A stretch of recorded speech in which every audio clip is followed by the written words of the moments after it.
Hello and welcome to another episode of StratoCast, the UK Southeast podcast where we look at strategy, tactics and tips for playing Battletech. My name's Stuart, StratoCast Level 3, and today we're going to be looking in a first of a series of videos about infantry, and particularly today we're going to look at constructing infantry using standard rules.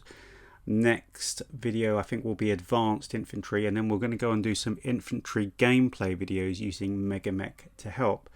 So you can do this with pen and paper using the TechManual, or you can use this wonderful tool here which is MegaMekLab, which follows all of the rules in the TechManual for creating your infantry units.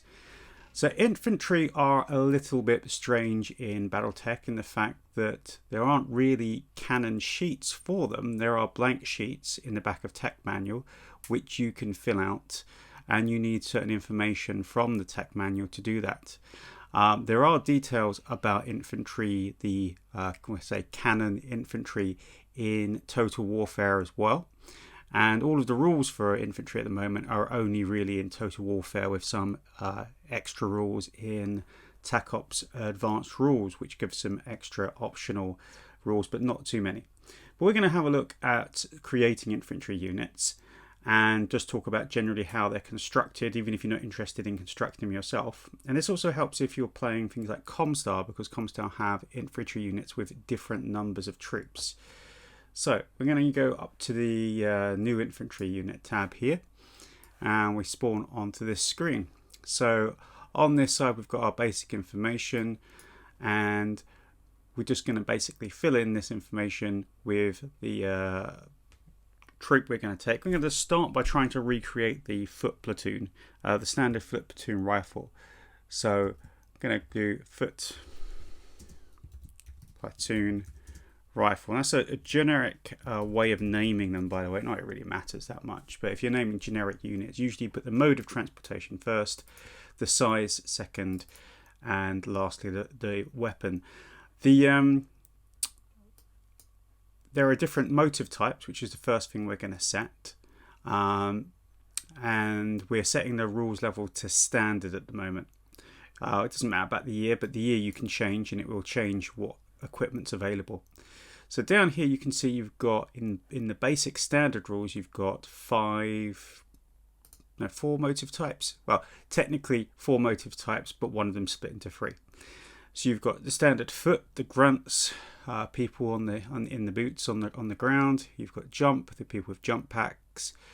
You've got motorized. Now these are characterized as like dirt bikes or very small individual vehicles. And then you've got mechanized, which are supposedly roughly, and again this is very abstract, about 4 5-ton Humvees or other vehicles. And there are different types of mechanized. You have mechanized hover, mechanized tracked, or mechanized wheeled, and they have slightly different rules.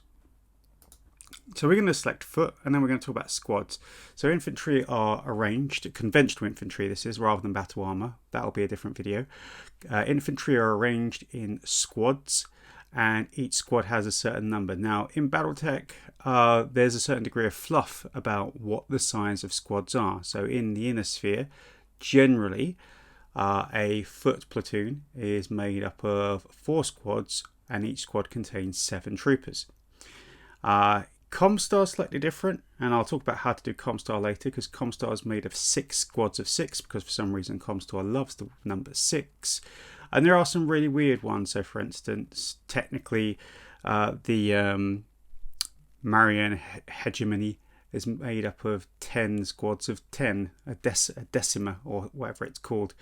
But in this system, there's a maximum size of 30 and 10, and we'll talk about how you deal with bigger than that later. So when you're looking at how big your size of your squads and your number of squads should be, go to the tech manual, and there's a table there with all of the inner sphere powers and what generally they tend to use as their size. There is a rationale for the sizes. It's because infantry have a weight, and most infantry transports allocate 3 tons, and if you can't fit in that 3 tons, you wouldn't be able to fit in the transport. So they tend to keep them to a certain amount, and this actually works out the weight of your troop as well. Now we've got a primary weapon here. We also have secondary weapons, which we'll talk about in a minute. Okay, so the first of all, primary weapon. We go to the primary weapon here, and you've got all of these different primary weapons here that come mostly from a time of war in the role-playing game. And it's a level of detail that, although it's got all of these, is only really for role-play, because most of these weapons are not, don't change things much. There's also a rule in the game which says no primary weapon can do more than 0.69 damage per trooper. So even if you've got something that does more than 0.69, it gets capped off at 0.69. They have different ranges and different weapons, and you can actually see that in the fluff, and they've also got different weights. And in the fluff here, you can see when they're available from the weight of each weapon, its availability, etc. But the primary weapons, again, there are lots here, and we don't need to go into too much detail of all of the weapons. Some have got particular rules that come in a time of war that you might want to try and fit into a tabletop game, but we'll stick with a tabletop game. The main ones in Total Warfare are auto rifle and then laser rifle as the primary weapons. So primary weapons being the weapons that most of the troop are using. Now, once you've done the primary weapon, you're then ready to go. This you could export. Just to show you how to do that quickly, we can go to File, Export to PDF, current unit. And it will create an infantry PDF for that one infantry. So I'll just open that, get that open in a different window, and then bring it across. So there we go. So there's our infantry sheet. There is a way to get more than one onto one page. I'll show you that in a minute. So here we've got 28 troopers, and as you know from the rules, when you hit with infantry, you roll on the cluster table for the number of troopers, so the 28 table, and then you see how many hits. So say for instance 21 hit, you look down on the 21 and you'd see they do 11 damage, and then that damage is applied in 2-point clusters. So you'd have 5 clusters of 2 and 1 cluster of 1. You've got the ranges here: -2 at 0, 0 at 1, +2 at 2, +4 at 3, and the movement points 1. So all foot troopers have a movement point of 1. So you've got the automotive type here, and a few other different bits and pieces which we'll talk about later. So that's how you created the basic infantry. If I wanted to change that, for instance, to laser, I can see that here, and not there, sorry, here. I can change that to laser and go to the laser rifle, add that as the primary equipment, and then that would change the weapons. Laser rifles don't do a lot of damage, but they only got 0.28 per trooper, but they have a greater range, which I don't think you can easily see in the piece of software, unfortunately. No, but they've got a range of 246, I think, the laser rifles. So that's primary weapons. Now, secondary weapons is where the rules start getting a bit more complicated. It's still a standard rule set, and this is where it's really worth having a read through the tech manual as well. But with the secondary weapon, if I go to the secondary weapon list, which is the support weapons list, you can add up to 2 secondary weapons per squad. So each squad can have 2 secondary weapon personnel. Each one of those squad members, each one of those secondary weapons, has a crew. So for instance, if I look at the portable machine gun, so the portable machine gun, which is your standard machine gun that troopers use, has a damage of 0.65, and it encumbers. The E means encumbers. I'll come back to what that means in a minute. And has a crew of 1. So it needs 1 crew member and it encumbers. The machine gun semi-portable, and it has 2 crew members and it encumbers. And a support weapon has 2 and it doesn't encumber because it needs 3 turns to set up. That's a rule that isn't in the rulebook anywhere about these support weapons. It's in a time of war, I think. But the generic machine gun that generally tends to be used by troopers, I think, is the portable one. So I can add that, and I can choose between 1 and 2.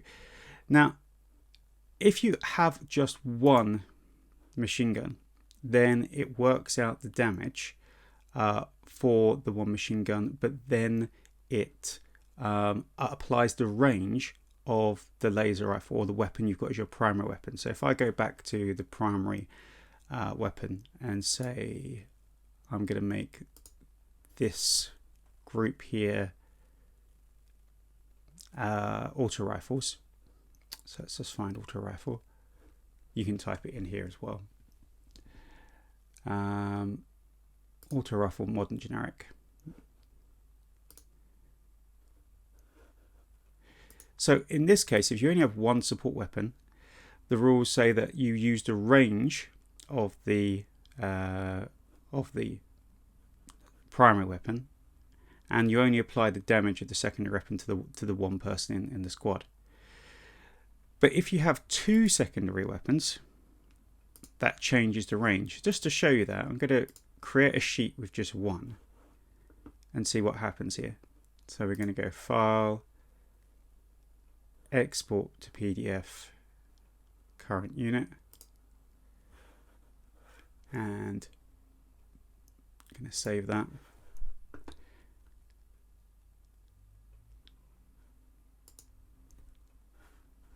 Oh, didn't work. File, Export to PDF, current unit. Oh, it's overwritten the previous one. So we'll call this Foot Platoon MG1. There we go. So here's our foot platoon with 1 machine gun. And you can see that the range here has still remained the same. 0, +2, +4. The machine gun does change the what we call point blank range, but the rest of the ranges are kept the same. And the damage output, if I can compare that to the damage output previously, is slightly higher. So it's just slightly higher. Whereas if I now add 2 machine guns per squad, I'll keep that one open there so we can see it. If I add 2 machine guns per squad, it changes the rules. And really, I'm not sure why, apart from fluff reasons, you wouldn't have 2 secondary weapons per squad. Because you don't get the benefits from that. So export PDF, maybe someone could tell me why you would. Current unit. I'll call this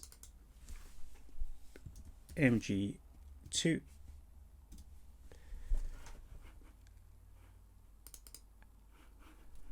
And now when we compare them, we can see that now we have the range of the machine gun, which for the support machine gun, actually, it's still only 1, 2, 3.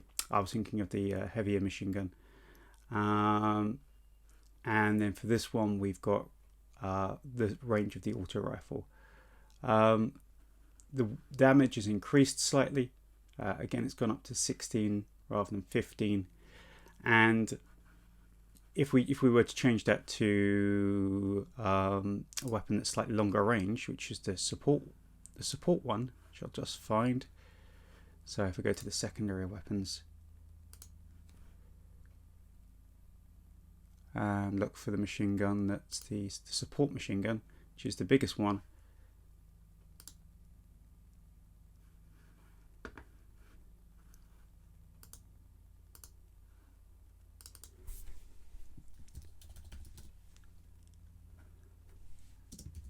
Call that support machine gun. Export to PDF, current unit.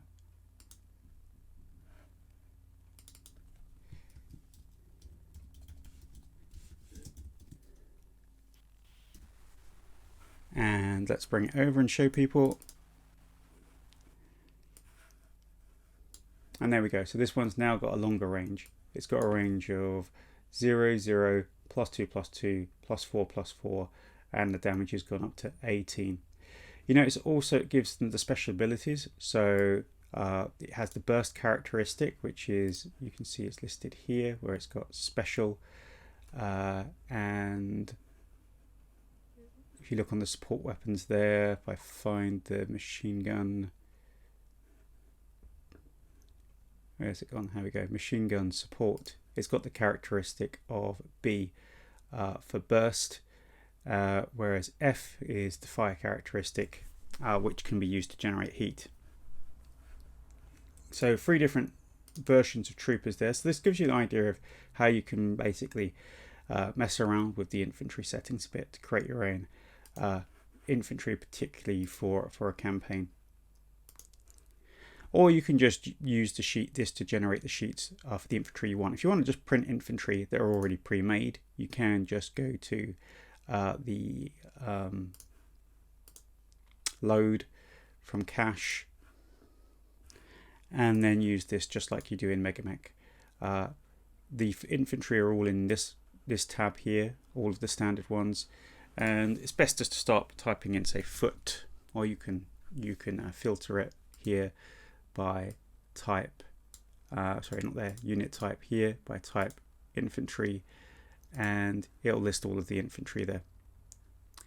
But here it also lists squads, and we'll get to squads in a minute, as that's more of an advanced rule. So we've shown you just how to basically play around with swapping in and out weapons. There are some other features, but those all come under the advanced rules: field guns, armor, kits, specialization, and augmentation. But those are all counted under the advanced rules. We'll look a bit more about motive types now. So foot motive type is always movement, ground movement of 1. Jump movement type is ground movement of 1, but with a free jump movement. And usually jump infantry, there's only 3 squads. Again, the reason why is because that way they have the correct weight. So if I had a jump infantry with support machine guns, I could actually see what that unit looked like, and you could actually preview. I think you can preview this.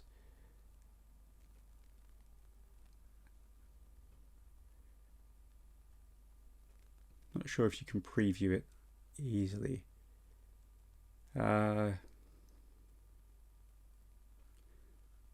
Unit specs report for current unit. Here we go. So this is where you can preview it. So you can go to, I'll do that again, reports, spec report for unit, and it'll tell you the movement type. It'll tell you the number of soldiers in a number of per squad, and the number of squads. Armor factor doesn't change in this, and the damage per trooper, which is how they work out this grid. So if I get this up again, the way you work out damage per trooper is you times the number of troopers by that number, and then you round up. So the first guy would do 1 times 0.64. The second guy would be 2 times 0.64, which would be 1.28, which would be rounded to 1. The third guy would be, just doing some maths here now, 1.92, which would then round to 2, and so on. So if you can work this out manually, just with a calculator and go through, or do it with a spreadsheet, or just use MegaMekLab to do it for you. Support weapons, though, encumber you. So the encumbrance, I said I'd come back to, if it's got E, it means that if you're a foot unit or a jump unit, you can only move or fire. You can't do both. So you can move one and then not fire, or you can move, you can jump and not fire, or you can fire but then you can't move. So that's what the encumbered means. Now that only applies to jump and foot infantry. And the way it will come up in foot is if I go to the unit validation here for reports, it will show the walk speed as 0. And what a walk speed of 0 doesn't mean that they can't move. It's actually called 0 star on the sheet. It means that they can't move and fire. Now, if we look at motorized have only one. There's not separate types of motorized. There's only basically one type. They're all on these dirt bikes or dune buggies or whatever it is that you imagine, and they have a movement type of 2. So they basically have a movement of 2. They're slightly faster, not a great deal faster. There is an optional rule that they can go up to 3 on pavements, which is in TACOP's advanced rules. Then when you get to mechanized, it starts becoming a bit more complicated. So with mechanized hover,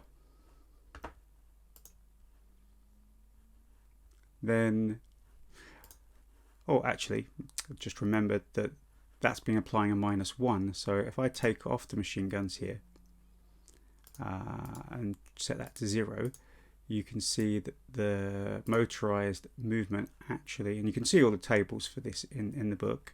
If I go to reports, the movement is actually 3. If you put a support weapon on a motorized unit, it reduces the movement by 1, but you can fire and move at the same time. So you can fire and move. And actually the same with jump, I think. With jump, you can, if you set this to jump, so if we create our jump again, so that's set to 2. If that's secondary weapon, support weapon, here we go, and we set this to jump. As long as the jump infantry are jumping and not walking, because they can alternate, then their movement type would be different. So if there's 1 gun, you can move 3, but if there's 2 guns per squad, then you can move 2. So just to summarize, yes, if you're a foot infantry, then you can only, if you've got encumbrance, you can fire or move. If you are a jump infantry, you can jump and fire in the same turn. If you are a motorized or mechanized, you can jump and fire in the same turn as well. Gets a bit more complicated when you get to mechanized, particularly tracked. I'll talk about that in a minute. So mechanized hover are the fastest. So without any support weapons, they have a movement of 5. So you can see this. They have a movement of 5. Okay, and the second value, by the way, here is saying for flank speed. Infantry don't have a different flank speed to their cruise speed. They just have 1 movement type. They also don't apply movement modifiers at all. So when you're firing, they don't add any movement modifiers, which is one of the advantages. Same for battle armor as well. But if I add the machine gun to our mechanized infantry, then that's going to go down. Oh, it hasn't gone down for some reason. Oh, it doesn't for mechanized. That's it. I remember. So mechanized infantry as a whole, you don't have to reduce, because they're on bigger vehicles. The guns are mounted on the vehicles. That doesn't affect the movement, so it gets to stay at 5. So you can have mechanized infantry with machine guns, and they don't change their movement type. There are 3 main support weapons mentioned in the book. Machine gun, which is the semi-portable one, I think, or portable one in the book. I think it's the semi-portable one, actually. I'll have to have a look. Then you've got the SRM, and you've got, I can't remember which type of SRM they use in the book. I think they use the heavy one-shot SRM in the book, and I'll show you how you can check. And then you've got the LRM launcher as well, which actually has got an instruction date of much later. So just see if I can find it. LRM launcher, this one. So that's the basics of how you add a secondary weapon. There are some other rules here for adding an archaic weapon. So for instance, you can have honorary guards with katanas. Of course, they're going to have a range of 0. So if I wanted to make my primary weapon a sword, and you can add this as a secondary weapon or a primary weapon.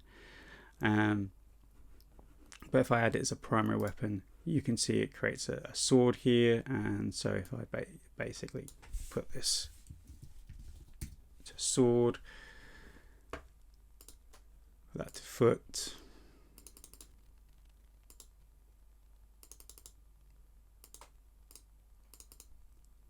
there we go. So we've got a foot platoon of swordsmen, and not going to do very well against battlemechs probably, and I can see that they've got a damage per trooper of 0.07, but it's only got a range of 0 because it's in melee, so basically they have to be in the same hex to fight. So there are some weird and wacky things that you can do with infantry. You can create all sorts of infantry using fluff, but there's very little difference in the actual tabletop rules. Perhaps the most powerful weapon, I would say, if you wanted to really look at weapons, if I went to mechanized tracked, which has got a movement of 3, and set that to 4 squads of 7, and then shows a very high powered weapon, which would be something like the Federated, let's find it, the Rifle Federated Barrette, which is listed as a weapon of damage of 1.02. Now remember, as a damage of 1.02, it gets reduced to 0.69 as a cap. That's been an errata. It's not. I'm not sure if it's in the 6th printing of TechManual, but it's been errata that primary weapons can have a maximum value of 0.69. So I'm going to add that as the primary weapon, and then as the secondary weapon, we can add the same weapon but in the light machine gun mode as a support weapon. So if we go to support weapon, because the Federated Federated Boeing, what's it called? Federated Barrette rifle can be reconfigured. It's like the steer rifle. So you've got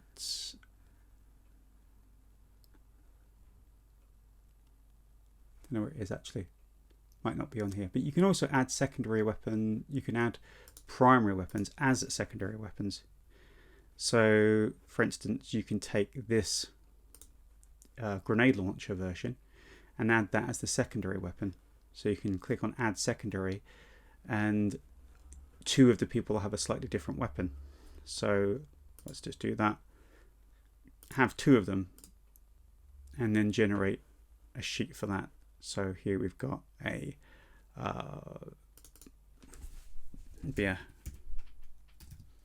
mechanized platoon with Federated Barrette rifle plus grenade launcher.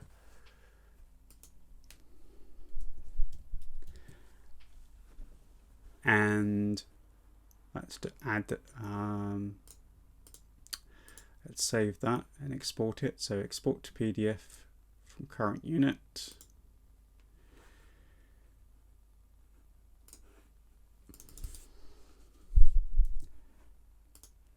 Export PDF current unit. There we go. That's done it now. And then I'll open it.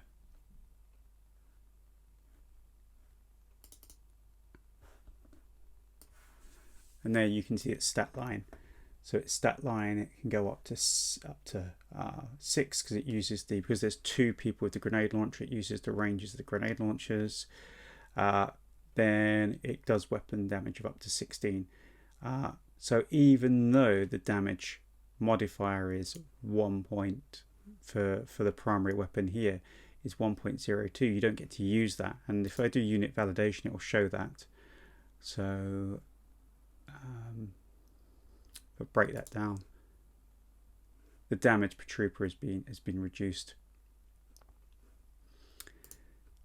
Okay, so lots of different moving parts in infantry. Very easy to do if you're using MegaMekLab to do that.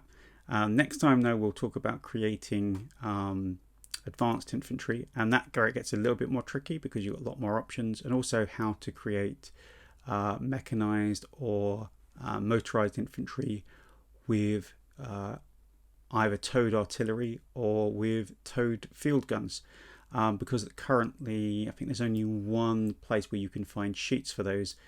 There are sheets for some specialized infantry in the 3085 technical readout, for those people who still get that.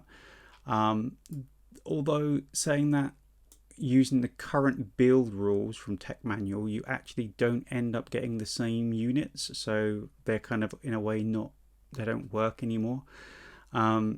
If you want to do an infantry game, you're best off doing it like this. Oh, I was going to say then, how do you handle Comstar? Well, Comstar have 36, and you can't fit 36 troops in here. And in TACOPS Advanced Rules, there is a special rule for something called oversized. So if there's an oversized unit, which is basically above 30, you split it into 2 equal units. So in the case of Comstar, you'd make 3 squads of 6.